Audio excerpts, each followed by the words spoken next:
आपको 6 क्लास से लेकर के आपको 10 तक आपको काम आएगा, ठीक है। और सिलेबस है आपका, यहाँ देख लीजिए। वर्ण विचार पढ़ना है, वर्णमाला, उपसर्ग प्रत्यय है, समास है, कारक और विभक्ति, शब्द रूप, धातु रूप, वचन, अनुच्छेद। अनुच्छेद मतलब जानते हैं, तो आप लोग निबंध बोलते हैं। मतलब लेख, ए से पत्र, लेटर है या, ठीक है, और आवेदन पत्र, ठीक है, और अनुवाद। इतना चीज आपको पढ़ना है सिलेबस, ठीक है, समझे ना। मतलब या आपको 10th में इतना पढ़ना है, समझे कि नहीं। और छोटा क्लास में है तो आप धातु रूप शब्द तो सबको पढ़ना पड़ेगा, ठीक है। अब यहाँ देखिए कुछ अनुवाद का नियम है, समझ लीजिए पहले। तो पुरुष है मतलब मध्यम पुरुष, प्रथम पुरुष, मध्यम पुरुष और उत्तम पुरुष। एक वचन, द्विवचन, बहुवचन। और प्रथम पुरुष एक वचन में आता है सह, स, सा, तत्। ऐसे याद करेंगे। स, तौ, ते, त्वम, युवाम, यूयम, अहम, अवाम, वयम। इस तरह याद रखना है। याद करेंगे। स, तौ, ते, त्वम, युवाम, यूयम, अहम, अवाम, वयम, ठीक है। अब सबका आपको मतलब भी लिख दिया गया है। स माने विवाह होता है, सा माने विवाह होता है, तत् माने विवाह होता है। लेकिन देखो यहाँ लिख दिया, स माने वह पुरुष के लिए, सा माने वह स्त्री के लिए, तत् माने वह निर्जीव के लिए। आया समझ में। यहाँ देखो, तो मतलब तुम दोनों हो गया, और ते मतलब वे सब हो गया। क्या हो गया? वे सब, वे दोनों, वे सब। यह तो मतलब तुम, सिंगल, मतलब सिंगुलर में होगा, मतलब एक वचन। युवा मतलब द्विवचन हो गया, युवा मतलब बहुवचन आपको हो गया, तुम सब। अब देखिए हिंदी और इंग्लिश में दो ही तरह के वचन होते हैं। क्या होता है? एक वचन और बहुवचन, सिंगुलर और प्लूरल। लेकिन संस्कृत में आपको 3 गो होता है, एक वचन, द्विवचन और बहुवचन, याद रखना है, ठीक है। अब यहाँ से लकार शुरू करते हैं।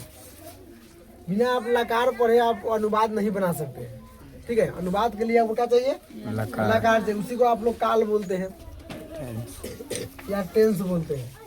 ये सब अनुवाद का नियम इसमें आ जाता है। तो संस्कृत में मुख्य रूप से 5 लकार होते हैं। कितना लकार होते हैं? 5 लकार होते हैं। लट लकार, वर्तमान कालीन प्रेजेंट टेंस, लंग लकार, ल पर अनुस्वार छूट गया है, लंग लकार यानी भूतकाल, पास्ट टेंस में है। लीट लकार, लिट यानी भविष्यत काल, फ्यूचर टेंस। लोट लकार, अज्ञार्थक, ठीक है, आज्ञा के अर्थ में, मतलब ऑर्डर वाला, समझे कि नहीं। आज्ञा लेना हो या आज्ञा देना हो। विधि लिंग यानी चाहिए वाला, शुड सुझाव के लिए होता है, एडवाइस के लिए होता है। अब यहाँ देखिए, अब इतना चीज आपको बताया गया। अब इसके आधार पर आप बता सकते हैं। राम आम खाता है। खाता है मतलब यह वर्तमान काल में हो गया। किसमें हो गया? वर्तमान काल में हो गया। राम आम खाता था, बीता हुआ है, यह किस काल में हो गया? भूत में हो गया, भूत में बात हो गया। राम आम खाएगा यानी यह किस में आ गया? फ्यूचर में हो गया, यानी भविष्य में हो गया, भविष्य।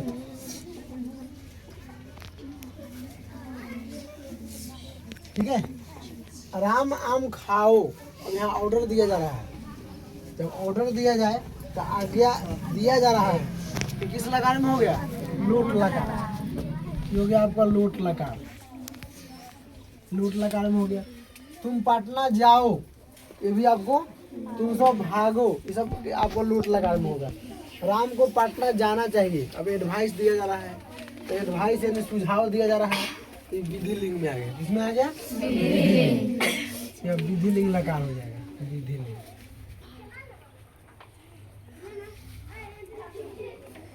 अनुवाद बनाने के लिए आपको चाहिए थोड़ा फ्रेश लिखते हैं।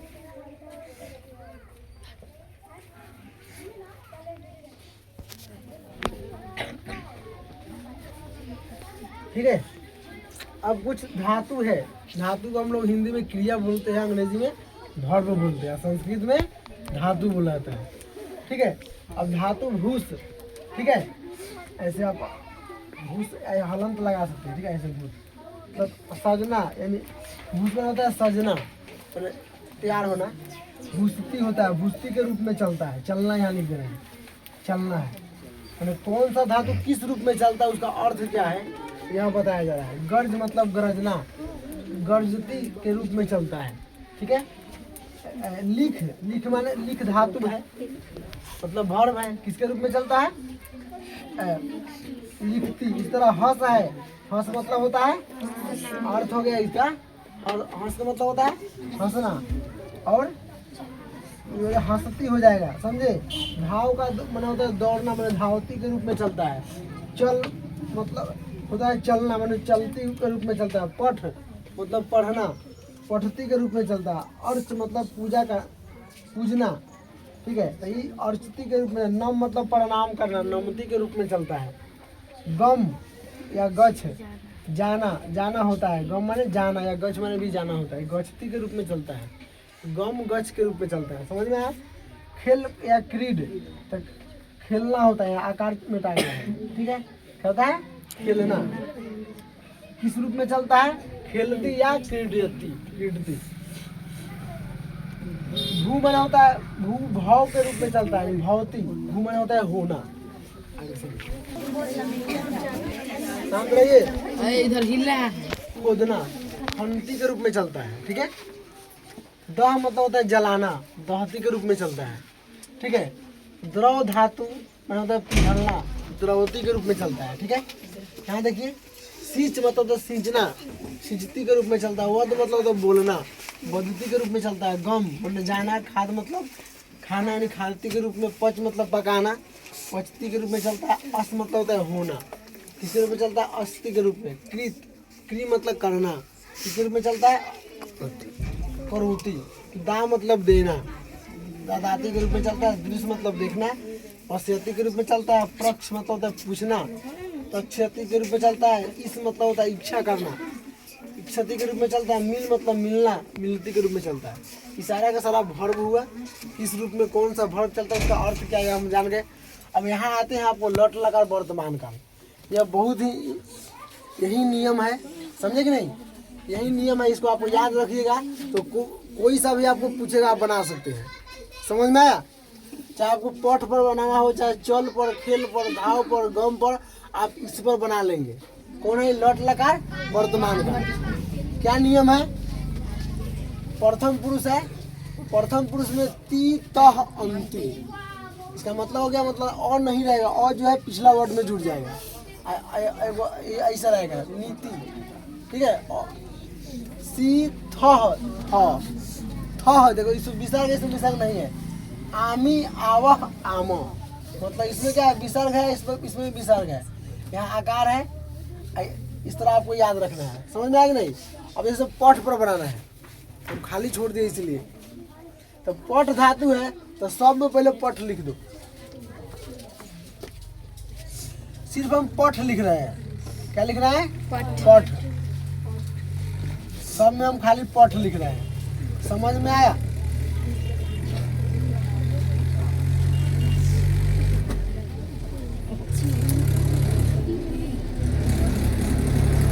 सिर्फ हम पठ लिख दिए।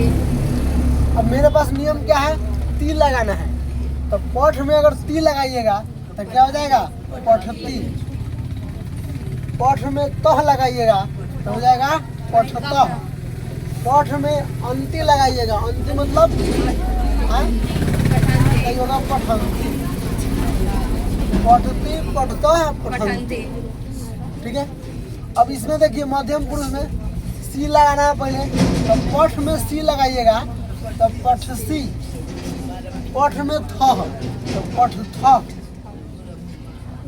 पठ में थ तो पठथ। इसमें विसर्ग नहीं, याद रखिएगा। परीक्षा में डायरेक्ट इससे सवाल आता है। आपको परीक्षा में क्या पूछ देगा, पठसी, पठसी का एक वचन क्या होगा, नहीं पठसी, पठसी किस वचन में है, उसमें एक वचन द्विवचन सब दिया रहेगा, तो आपको एक वचन आंसर देना पड़ेगा। अब यह परीक्षा में पूछेगा पटसी किस पुरुष में है, कौन सा पुरुष है इसका, अब मध्यम पुरुष बताना पड़ेगा।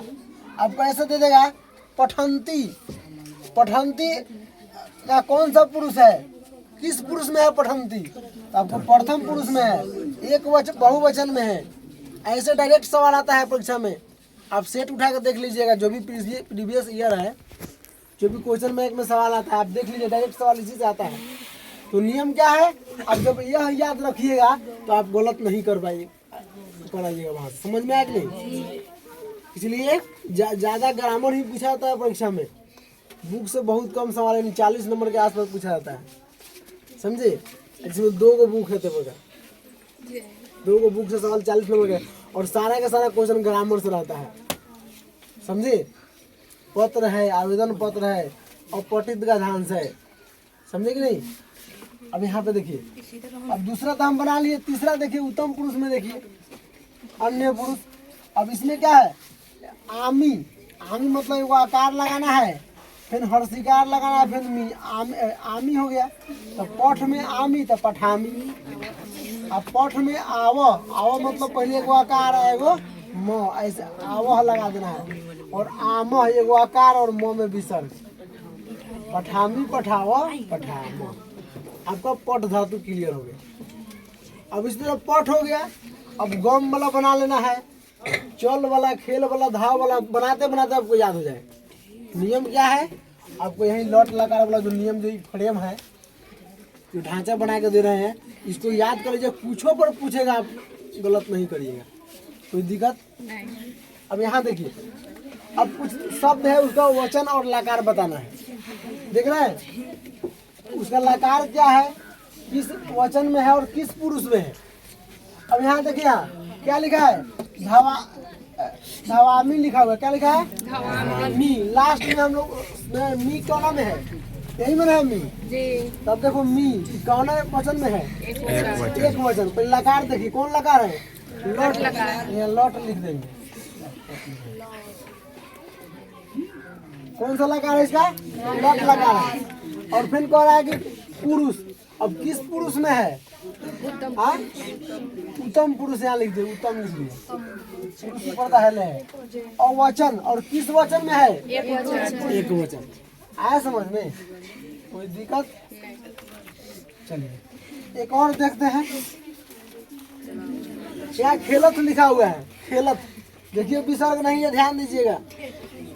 थ वाला दोनों है, विसर्ग वाला आपको द्विवचन में आ जाएगा, आई वाला बहुवचन में आएगा। अब यहाँ देखिए खेलत है, तो किस लकार में है, लकार तो वही है भाई मेरे पास है, लौट लकार है, कोई दिक्कत। अब पुरुष कौन सा पुरुष है, मध्यम पुरुष।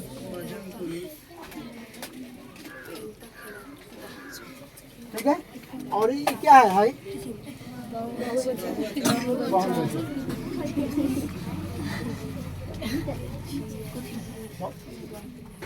हाँ बहुवचन, समझ में आया।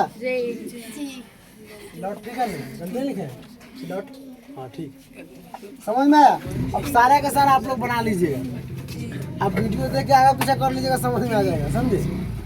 इससे फायदा है कि जो बच्चा अगर अब्सेंट भी किया है तो अपना घर पे देख सकता है, और मेरे यहाँ जो बच्चा नहीं भी पढ़ रहा है वो वीडियो देख लेगा तो सारा का सारा समझ में आ जाएगा, समझे कि नहीं।